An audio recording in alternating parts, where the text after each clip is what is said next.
May panibagong mensahe na naman po si Mastermind. Si Mastermind, si Paul Torreira. Araw-araw may sinasabi na siya. Kaya lang yung mga sinasabi niya, as usual mga kababayan, wala mang kakwenta-kwenta. At sabi ni Senator Bato, si Sara Duterte daw mga kababayan, hindi attack.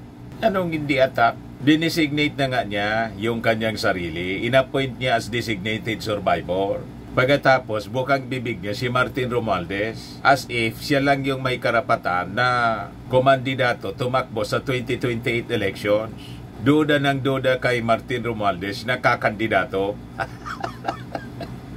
Sabi nga natin, ano ba ang problema mo? Kung kumandidato si Martin Romualdez, sabi ninyo, sure bull si Inday.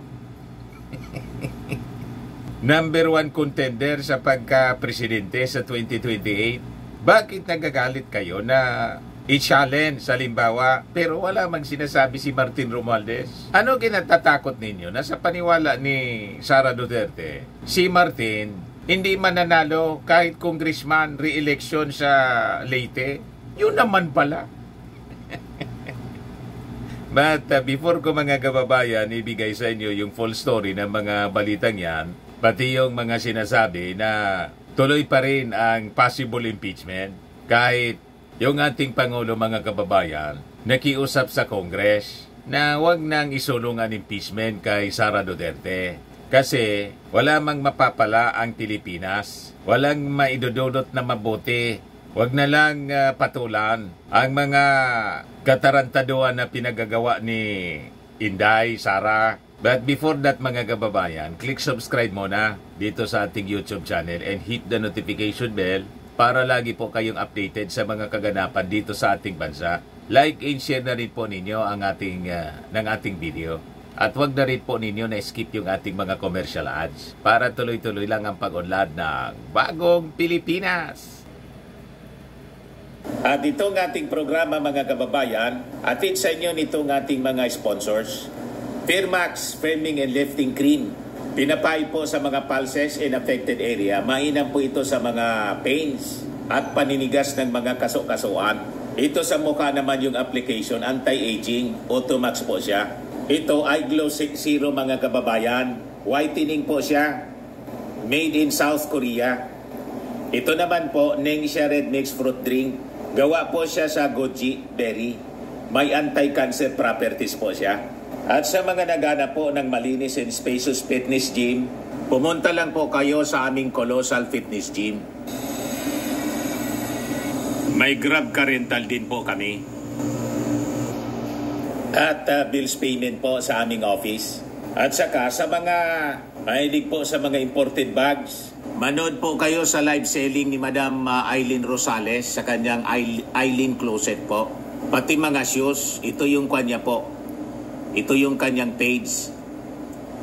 Kita ninyo, napakagandang mga online selling po siya. Si Madam Eileen Rosales. Cellphone number niya po, 773-798-7816. Balik po tayo dito sa ating kwento. Yan, may sinasabi na naman po si Paul Torreira. Assalamualaikum warahmatullahi wabarakatuh. Madayaw, ugmayong adlaw kaninyong tanan. Magandang araw sa inyong lahat. The Office of the Vice President would like to express our deepest gratitude to all the lawyers, doctors, and other professionals who are helping the personnel affected by the ongoing crisis in the office. The legal documents are now with the lawyers, and the patients are under the expert care of healthcare personnel. All these back office support shall allow me and other personnel to focus on the OVP Thanksgiving, year-end activities, office utilization review, and the calendar year 2025 planning. We assure the Filipino people that even in times of crisis and without resources, we shall stand tall, strong, and resilient in our service to the Filipino people. We will not break. Shukran. Makita ninyo yung mata ni Inday, parang hindi na natutulog po. Mga ilang araw pa po ang itsura ni Inday, malamang matulad na kay Harry Roque. Ayan si Harry Roque po. Sabi ng mga dilawan, voice of millennials, aging disgracefully. O ito si Harry Roque dati. Dahil sa kakatakbo, mga kababayan, kakatago, tingnan ninyo ang itsura. Tumanda ng 20 years. Bagsak ang muka, mga kababayan. Si Inday po, once na isampa na lahat yung tambak-tambak na kaso, pati yung impeachment po, kasi tingin ko, didiretsuhan po si Inday, kahit ayaw ng Pangulo. Iyon, pakiusap man lang yun ang ating Pangulo. Kundi pagbigyan ng mga congressmen, lalo ng Makabayan Black. Sabi ko nga po, ang desidido talaga na mag-file ng impeachment complaint kay Sara Duterte, yung Makabayan Black. Pero yung ating mga congressmen, allied with the President, wala po sa agenda ang impeachment. Many times, yun ang sinasabi. Yan ba? House members on impeached plans versus Sara Duterte, none so far. Pero yung Makabayan Black, desidido. Sabi ng ating mga congressmen, padalimbawa niya, may magsampa, siyempre, we will deliberate. Susundin anya natin yung proseso. O, di ba? Pero po, ang pakiusap ng ating Pangulo, distraction lang anya yan. Wala tayong makukuha dyan. It will just be anya storm in a teacup. So, kung may impeachment na isusulong po sa Congress, wala pong kinalaman dyan yung ating Pangulong Bongbong Marcos. Pero, possibly, irerespeto rin ng ating Pangulo in case may magsulong po sa Congress. At ang sabi sa latest na balita ngayon, malamang ma-impeach po si Inday this December. Yan po mga kababayan ng balita ngayon. O sabi dito sa report ng ABS-CBN, meron nang gumagawa, bayan ang gumagawa. Kung matatapos namin, maraming signatories, hindi lang sa bayan. Sabi po ni ACT Teachers Party List Representative Franz Castro. Sabi kasi ni Castro, pinagkatiwalaan na niya ng pondo, tapos na-misuse. Sabi niya, sa paniwala ko anya, there are enough numbers in the lower house to impeach Duterte and send the complaint to the Senate. Natatansya naman namin na meron din sa House of Representatives. Kinoconsider din namin ang number sa ngayon para siyempre maipanalo, maipos natin itong impeachment. Tinitingnan din natin yung bilang sa Senado kung sino yung pwedeng pumayag sa impeachment. Sabi pa ni Castro, Duterte must face the National Bureau of Investigation probe after the House panel investigating Duterte's confidential funds postponed its Friday hearing to give way to the NBI subpoena. Pero yun nga mga kababayan, nagpasinsya pa rin yung NBI. Pati yung Congress na nag-give way sana po, sinuspend yung kanilang hearing, yun pa rin mga kababayan. Hindi pa rin pumunta po sa NBI si Sara Duterte. Sabi ni NBI Director Santiago, nireset nila for December 11 yata yon. O ngayon, nag-react na po sa pag-isnab ni Sara Duterte sa NBI yung ilang mga congressmen. Sabi po ni Congressman Ortega ng La Union, Sara's defiance anya of NBI subpoena is arrogance and a direct challenge to justice system. So sabi po niya, by refusing anya to comply with the subpoena, she is sending a message. The law does not apply to me. That is not leadership. That is arrogance, sabi po ni Ortega. Ang kanya-anyang refusal is an insult to every ordinary Filipino who follows the law. If an ordinary citizen ignored a subpoena, he would face consequences immediately. Why should the Vice President be any different? So nanawagan po si Ortega sa National Bureau of Investigation to act decisively. The NBI anya cannot allow this defiance to go unpunished. The Filipino people are watching. If we let this pass, we're telling every citizen that justice depends on who you are, not on what you have done. He also urged Duterte to reflect on her role as a public servant. Leadership anya means accountability. It means showing up even when it is uncomfortable anya. BP Duterte needs to stop acting like she's above the law and start respecting the very institutions she's supposed to uphold. That's the least the Filipino people deserve. If she continue anya to defy the law, she's not just undermining the NBI, she's undermining the entire justice system. We cannot allow anyone, no matter how powerful, to act as if the law is optional. The rule of law anya must prevail or we risk losing it altogether. So sabi po ni Congressman Ortega, the law anya is supposed to protect everyone equally. But how can people trust the system when leaders like the Vice President treat it as a joke? It's as if there's one set of rules for the powerful and another for the rest of us. The NBI cannot allow this defiance to go unpunished. The Filipino people are watching. If we let this pass, we're telling every citizen that justice depends on who you are, not on what you have done. That's the Philippines we want to build, sabi po ni Congressman Ortega. Well said, Congressman, mabuhay ka. Tama yung kanyang sinabi, mga kababayan. Ngayon, nag-react na po, mga kababayan, sa interview ng bilyonaryo ni Pinky Webb, si DOJ Secretary J.C.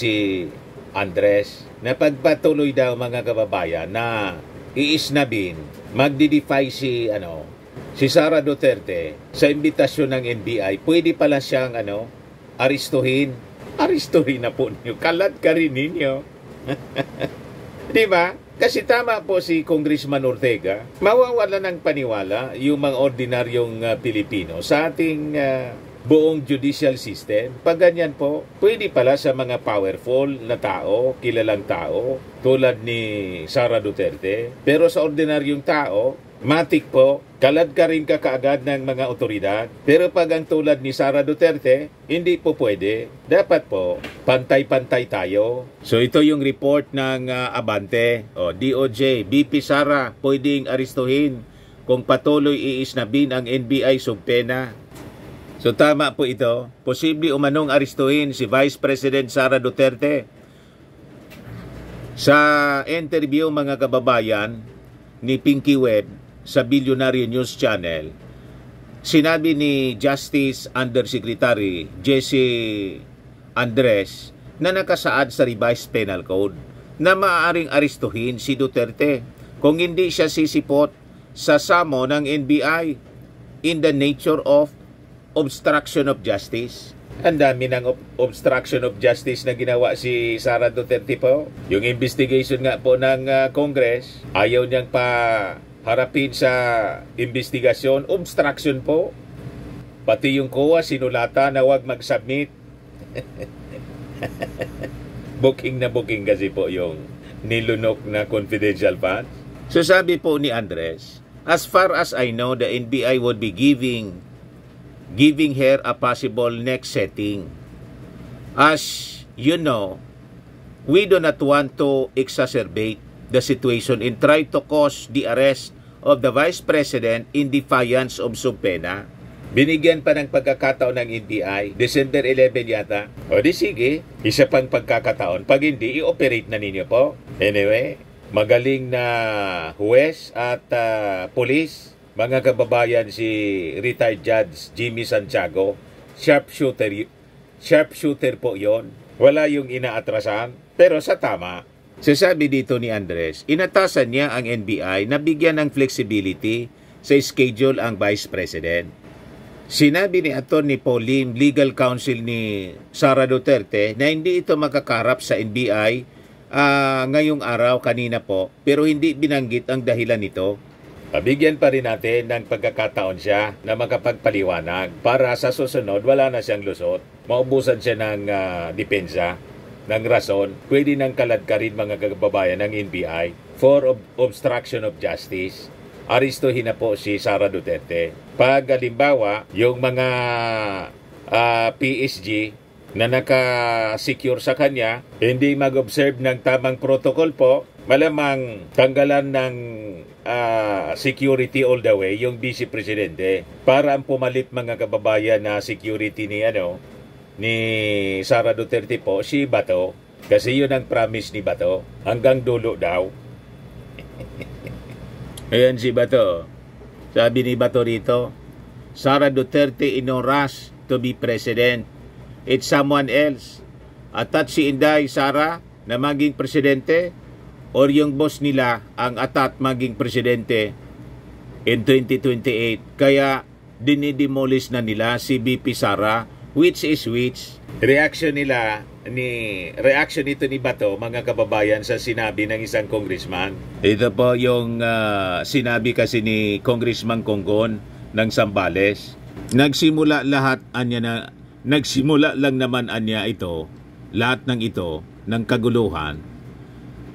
Noong mangarap ang ating Vice Presidente na maging presidente ng maaga, noong mangarap ang former president na paupuin yung kanyang anak na maging presidente kaagad. Kaya sabi ni Bato, atat si Inday Sara na maging presidente or yung boss nila ang atat maging presidente in 2028. Kaya dinidemolish nila si VP Sara, which is which. Wala pong demolisyon laban kay Sara Duterte. Ang nag-demolish po sa kanyang sarili siya. Pa, di ba? Kaya sumama yung tingin sa kanya ng mga mamamayang Pilipino. Una, yung tawagin niya si speaker na tambaloslos dahil sa tinanggalan siya ng confidential funds. Kung susubaybayan natin, mga kababayan, yung kwento, yung confidential funds, sabi ni Inday, bahala na niya kayo kung anong makakabuti. Yun pala po, masama ang loob niya. Nagtinanggalan, nagwala si Sara. Ang sabi ni Sara, mga kababayan, ang kontraan niya sa confidential funds ay kontra sa kapayapaan. Ang kontra sa kapayapaan ay kalaban ng bayan.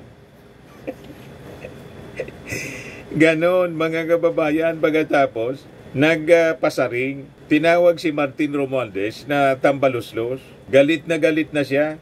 Doon niya nagsimula. Tapos, sunod, inappoint na niya yung sarili niya as designated survivor. Napakalinaw. So, ang ibig sabihin, atat na atat si Sara, tulad ng gustong mangyari ng mga supporters niya na nagtitipon-tipon ang ngayon sa EDSA Shrine. Hindi makaipon po ng 1,000. Pinakamarami na po, mga kababayan, nagkahakutan na. Pinakamarami, mga 400. Kasi ang sabi, yung 500 na prinamis, binawasan pa ng 300. 200 na. Natulad po sa confidential funds. Wala eh. Kaya nga, nag-react, mga kababayan, pati yung rector ng EDSA Shrine. Yan po. Si Reverend Father Jerome Siciliano, hindi nagustuhan ang mga nangyayari dyan sa EDSA Shrine. Binanatan po yung mga nagrarally na supporters ni Sara Duterte. Sabi dito sa balita ng Impact Leadership, EDSA Shrine Rector criticizes irony of EDSA rally supporters. Sabi ni Reverend Father Jerome Siciliano sa interview, mga kababayan, ni Christian Isguera, there is a paradox of those who had previously rejected the EDSA spirit now calling for unity at the historic site. Yung sabi po ni Siciliano, yung sinasabi mong EDSA spirit, ito yung ironical eh.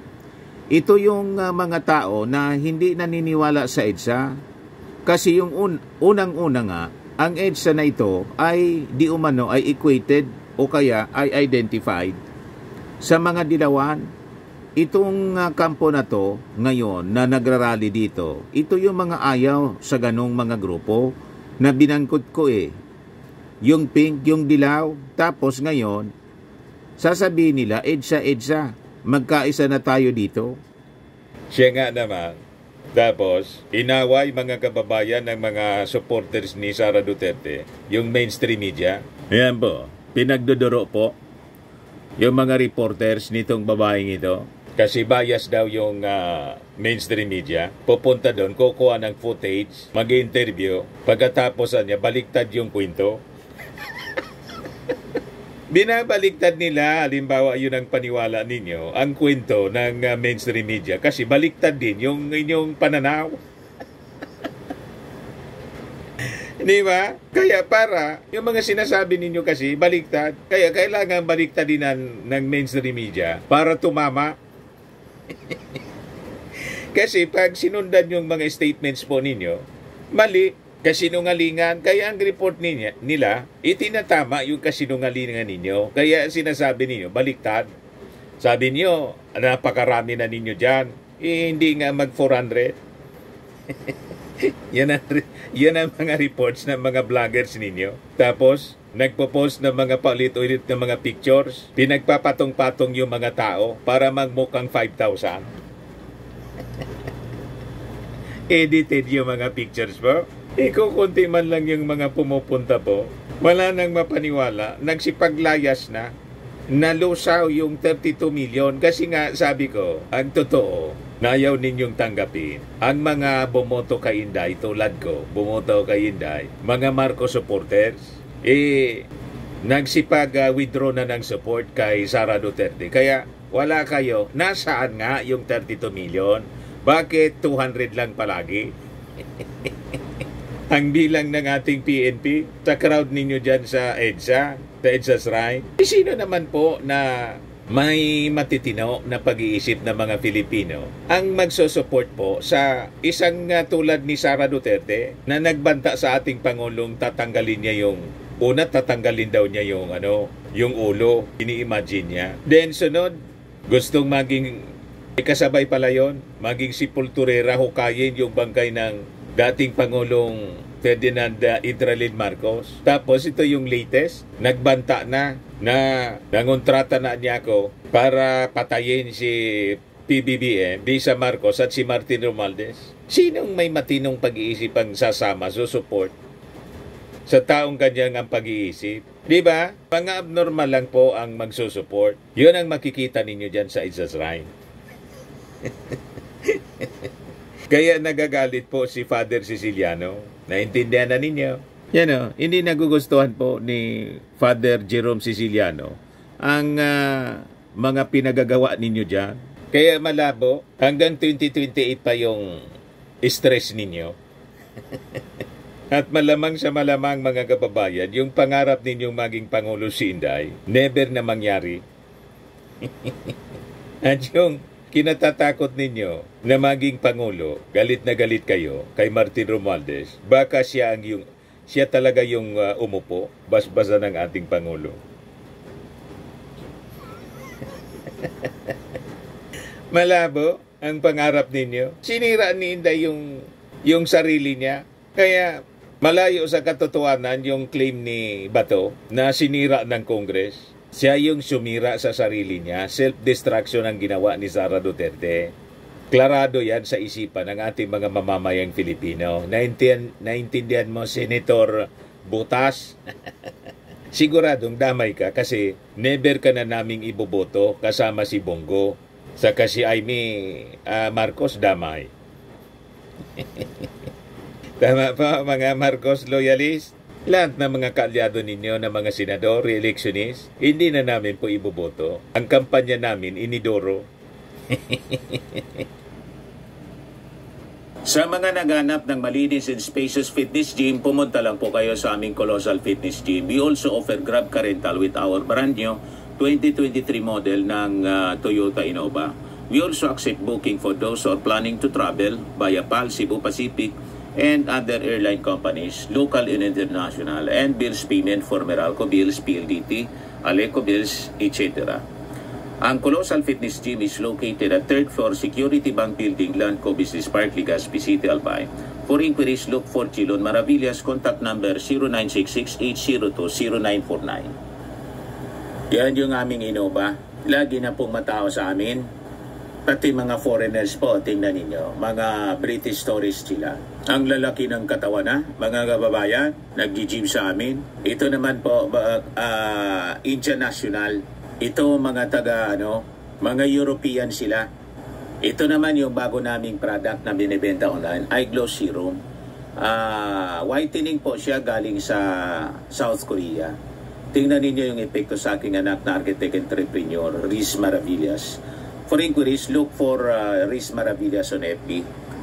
Ito naman po, Firmax Firming and Lifting Cream. Pinapahid po ito sa mga pulses and affected area. Mainam po ito sa mga pains at paninigas na mga kasukasuan. Ito po, Automax Radiant Serum. Sa mukha naman yung application. Anti-aging po siya. You will look 10 years younger than your age. Sa mga cancer patients naman po, baka lang gusto ninyo itong itry. Nengxia Red Mix Fruit Drink. Hindi man po siya gamot, food supplement siya. Kaya lang, gawa siya mga kababayan sa goji berry. Yung goji berry may anti-cancer properties. Yung mga inquiries ninyo, dumiretso na lang kayo sa aming messenger sa Facebook para masagot namin agad. Ayos po. Ako po si Dante Maravillas. Bye-bye. God bless.